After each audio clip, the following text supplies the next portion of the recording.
Hey, welcome back. Terima kasih buat teman-teman yang selalu setia di Tukiam Channel. Oke, langsung saja kita lanjutkan di part 27. Selamat mendengarkan. Stella berjalan memasuki salah satu restoran di mana saat pertama kali Kelvin mentraktirnya makan. Sebagai tanda pertemanan mereka, ia memiliki janji dengan Kelvin dari minggu kemarin.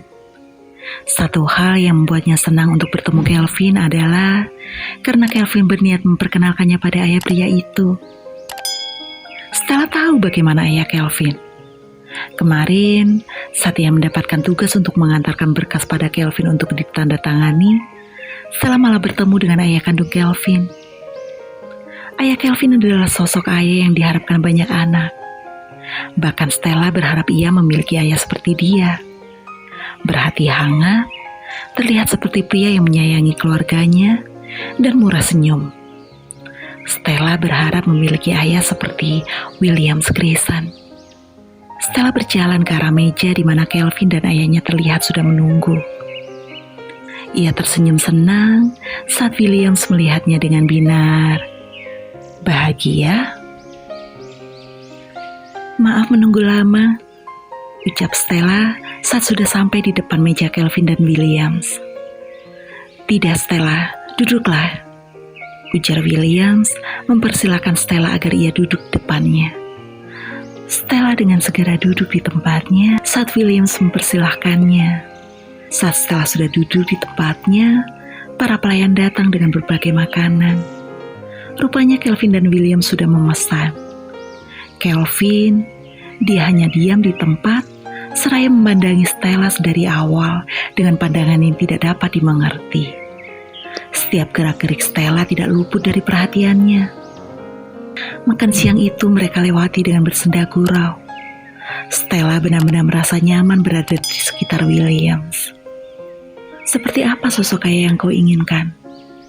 Pertanyaan tiba-tiba dari Williams berhasil membuat Stella yang awalnya terfokus pada makanannya mendongak menatap Williams. Aku memimpikan memiliki seorang ayah sepertimu, tapi itu hanya mimpiku, ucap Stella. Mendengar perkataan Stella membuat senyum Williams melebar. Kau memang anakku. Mendengar ucapan Williams, Stella mengernyitkan keningnya bingung. Apa ia tidak salah dengar dengan perkataan Williams? Apa pendengarannya masih berfungsi dengan baik?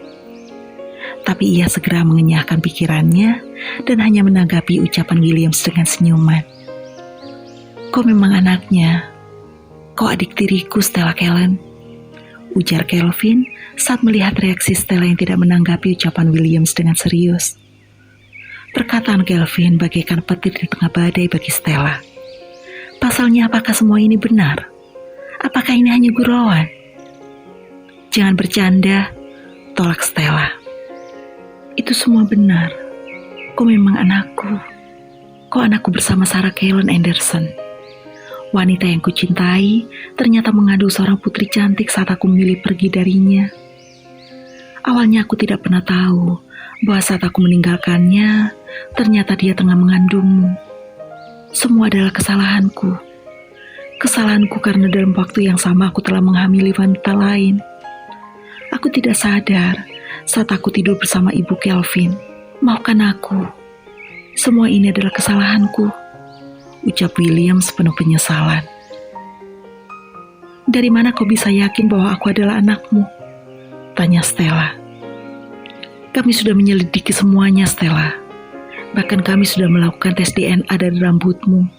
Dan semua itu cocok denganku, jawab Williams, dan Stella bergeming. Kalungmu menjadi buktinya, lanjut Williams. Semua memang kesalahanmu. Ibuku tidak pernah salah. Tapi karenamu, ibuku harus terbuang dari keluarganya.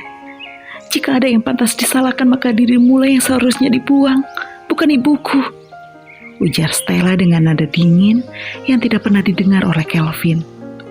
Stella tidak menanggapi jawaban Williams. Kelvin dan Williams terkejut saat mendengar dan melihat raut wajah yang ditunjukkan Stella. Aku minta maaf. Untuk apa? Untuk apa kau minta maaf jika semua sudah terjadi? 24 tahun aku hidup tanpa sosok seorang ayah. Apa kau pernah tahu selama ini apa saja yang kulewati tanpa sosok ayah? Apa kau tahu? Tidak, kau tidak pernah tahu. Saat aku jatuh, aku berharap ayahku yang menjadi sandaranku. Tapi semua itu hanya angan-anganku saja. Saat aku pergi ke sekolah, aku berharap ayahku lah yang mengantar dan menjemputku. Tapi nyatanya tidak ada sosok itu.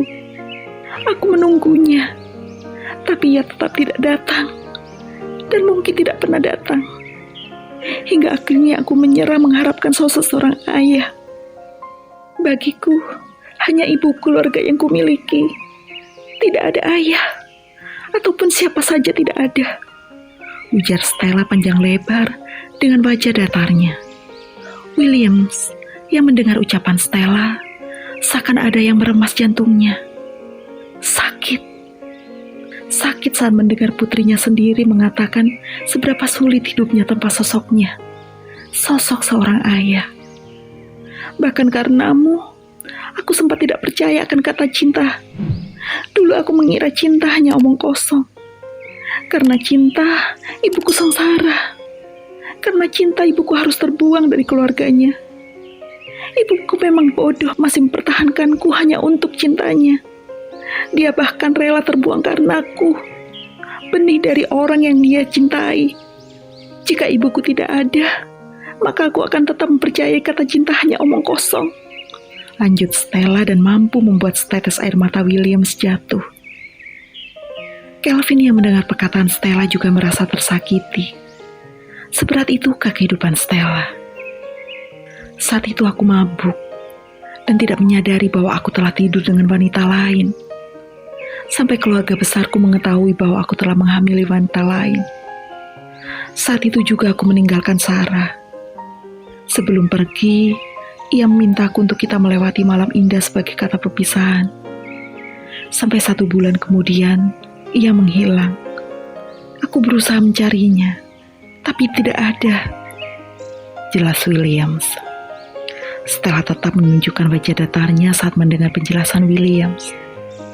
Lalu apa yang kau inginkan dari penjelasanmu? Kau berharap aku berlari ke arahmu dan memelukmu lalu berkata, "Ayah, aku sangat merindukanmu." Begitu. Stella tersenyum sinis saat melontarkan perkataannya. Jangan berharap. Sakit dan derita yang ibuku rasakan lebih sakit daripada yang kau rasakan. Lanjut Stella.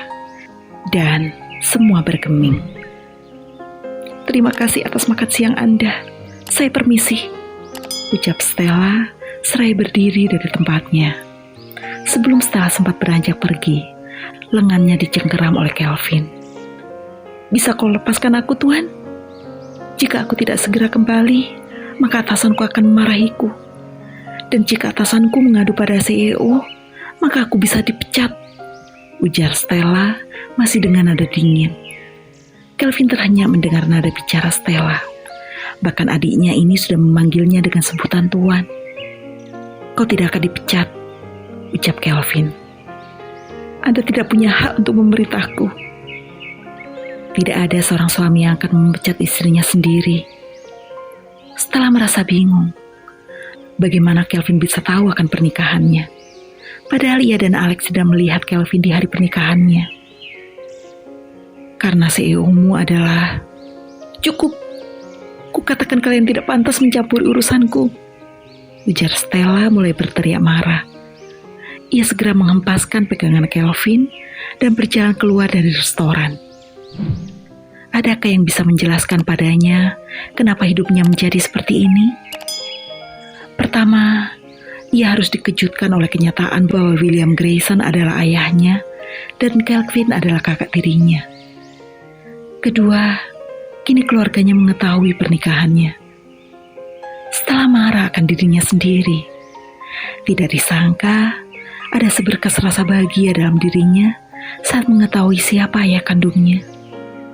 Tapi rasa marah pada dirinya sendiri membuat egonya lebih besar. Ego untuk tidak berlari ke arah Williams dan mendekap Williams.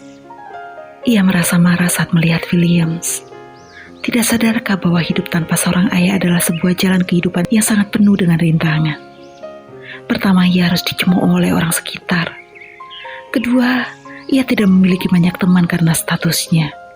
Ketiga, ia selalu marah saat mengingat ibunya harus terbuang karena mengandung dirinya. Bukankah ini benar-benar anak pembawa sial? Air mata itu terus saja turun, seakan tidak mau berhenti. Stella terus memegangi dadanya. Ia merasakan sesak yang teramat dalam. Seakan ada tangan tak kasat mata yang meremas jantungnya dari dalam.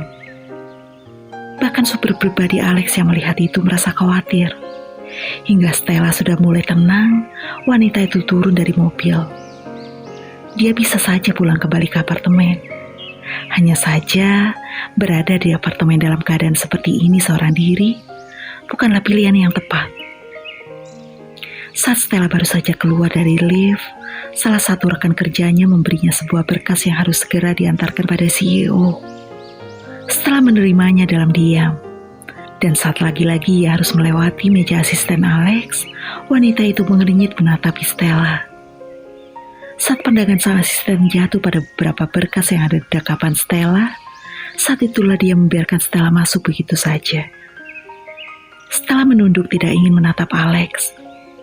Pria itu yang menyadari sikap aneh istrinya, tentu saja merasa bingung. Alex mendekat ke arah Stella, dan saat dipanggil, Stella tetap saja menunduk. Apa yang terjadi ketika Alex mengetahui istri yang dicintainya sedang dalam kesedihan yang mendalam? Oke, nantikan terus hanya di Tukim Channel. Jangan lupa subscribe, comment, like, and share. And bye-bye.